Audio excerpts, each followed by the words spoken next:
Baik, di sini saya akan menjelaskan tentang oogenesis. Oogenesis itu adalah proses perkembangan sel telur matang di dalam ovarium. Di sini ada oogenium. Oogenium adalah sel induk yang bersifat diploid atau 2N yang mengalami pembelahan mitosis untuk memperbanyak jumlahnya.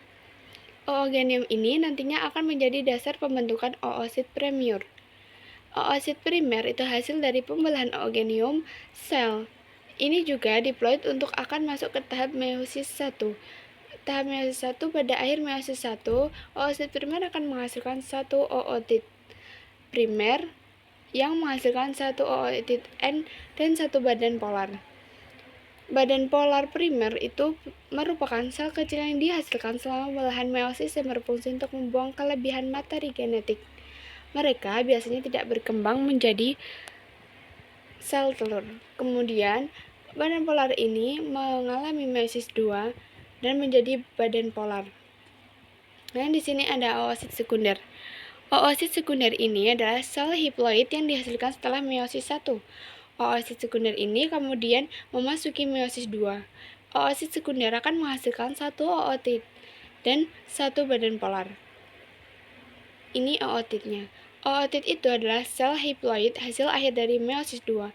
Ootit akan mengalami diferensiasi lebih lanjut menjadi ovum. Ovum itu adalah sel telur matang yang siap untuk dibuai oleh sperma ovum.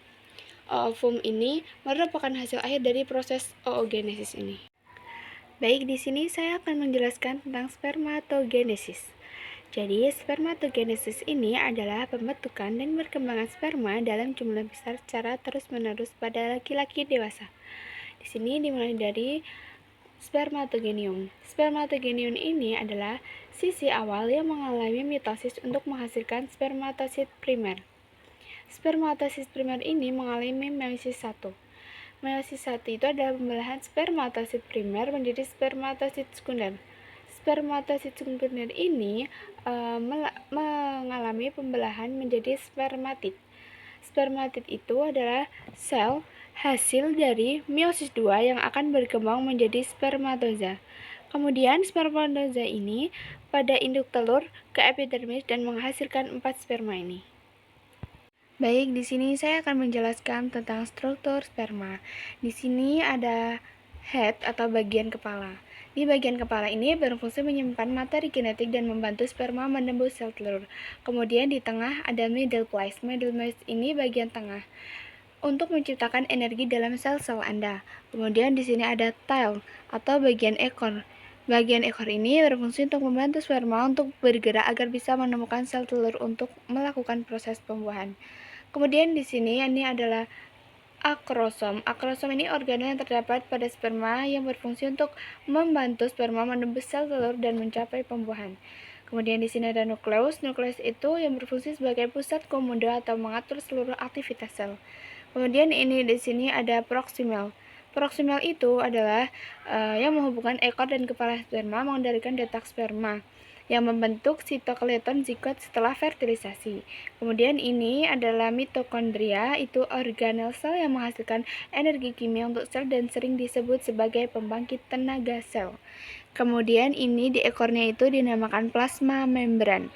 Plasma membran ini selaput tipis yang melapisi seluruh permukaan sel dan memisah bagian dalam sel dari lingkungan luar. Baik, di sini saya akan menjelaskan tentang ovum struktur. Di sini terdapat follicle cells. Follicle cells ini sel yang mengelilingi ovum dan memberikan nutrisi serta melindungi ovum. Kemudian ini di sini ada corona radiata. Corona radiata ini adalah lapisan sel follicle yang paling diikat dengan ovum yang berfungsi melindungi dan mendukung ovum. Kemudian di sini ada nukleus. Nukleus ini adalah menyimpan materi genetik atau DNA ovum yang akan digabungkan dengan DNA sperma fertilisasi. Kemudian ini ada sitoplasma. Sitoplasma ini adalah cairan yang berada di dalam sel dan mengelilingi inti sel. Kemudian ini di sini ada zona pellucida. Zona pellucida itu adalah lapisan pelindung yang berada di sekitar ovum yang membantu mencegah masuknya sperma lain setelah fertilisasi. Kemudian di sini ada fertilized space. Fertilized space ini adalah ruang antara zona pellucida dan membran plasma yang berfungsi sebagai tempat untuk menyimpan enzim setelah penetrasi sperma. Kemudian yang di sini adalah plasma membran atau vitelline membran. Membran yang mengelilingi sitoplasma ovum dan berfungsi mengatur apa yang masuk dan keluar dari sel. Kemudian di sini ada nukleolus. Nukleolus ini berperan dalam sintesis protein dan membantu dalam pembentukan ribolum yang diperlukan untuk perkembangan sel embrio. Baik, di sini saya akan menjelaskan tentang fertilisasi. Fertilisasi itu merupakan proses peleburan atau fusi antara sel telur atau ovum dan sel sperma, sampai proses ini terjadi di dalam saluran telur atau tuba falopi. Di sini terdapat indung telur. Indung telur itu menghasilkan sel telur dan hormon seperti estrogen dan progesteron. Ini sel telur. Sel telur itu sel reproduksi wanita yang dihasilkan oleh indung telur. Kemudian di sini mengalami pembuahan.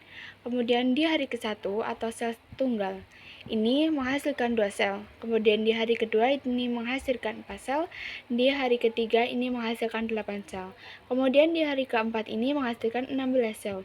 Di sini dinamakan morkula atau tahap awal perkembangan embrio. Kemudian lanjut di sini ada hari kelima. Itu yang dinamakan blastokista tahap awal. Kemudian lanjut di sini ada hari ke-6 sampai ke-7 blastokista tahap air. Blastosis di sini dinamakan blastosis. Blastosis itu adalah tahap akhir perkembangan embrio. Kemudian di sini ada hari ke-8 sampai 9 yang dinamakan embrio. Embrio ini merupakan tahap awal perkembangan sel telur dan sel sperma. Kemudian di sini ada lapisan dalam rahim. Lapisan ini lapisan yang melapisi dinding rahim menjadi tempat implantasi embrio perembuahan. Kemudian di sini rahimnya. Rahim ini tempat perkembangan janin setelah fertilisasi. Baik, selanjutnya di sini saya akan menjelaskan tentang sitoplasma ovum. Sitoplasma ovum itu adalah proses pembuahan yang terjadi di saluran telur. Di sini terdapat granula kartikal. Granula kartikal ini struktur kecil di dalam sitoplasma ovum yang berperan penting dalam proses pembuahan. Kemudian di sini ada inti sel sperma yang berada di dalam sel telur setelah proses fertilisasi yang dinamakan nukleus sperma. Kemudian di sini ada badan basal sperma. Badan basal sperma itu adalah struktur yang berada pada bagian awal ekor sperma. Kemudian ini di sini ada zona pelusida, lapisan glikoprotein yang mengelilingi sel telur pada manusia. Kemudian yang ini membran plasma ovum. Membran plasma ovum itu lapisan tipis yang mengelilingi ovum setelah zona pelusida. Kemudian di sini ada enzim dalam akrosom. Enzim dalam akrosom ini sel yang terbentuk ketika sel dihancurkan dan organel tertentu dipisahkan. Kemudian di sini ada sel folikel. Sel folikel itu adalah sel-sel yang membentuk lapisan di sekitar sel telur dan ovarium.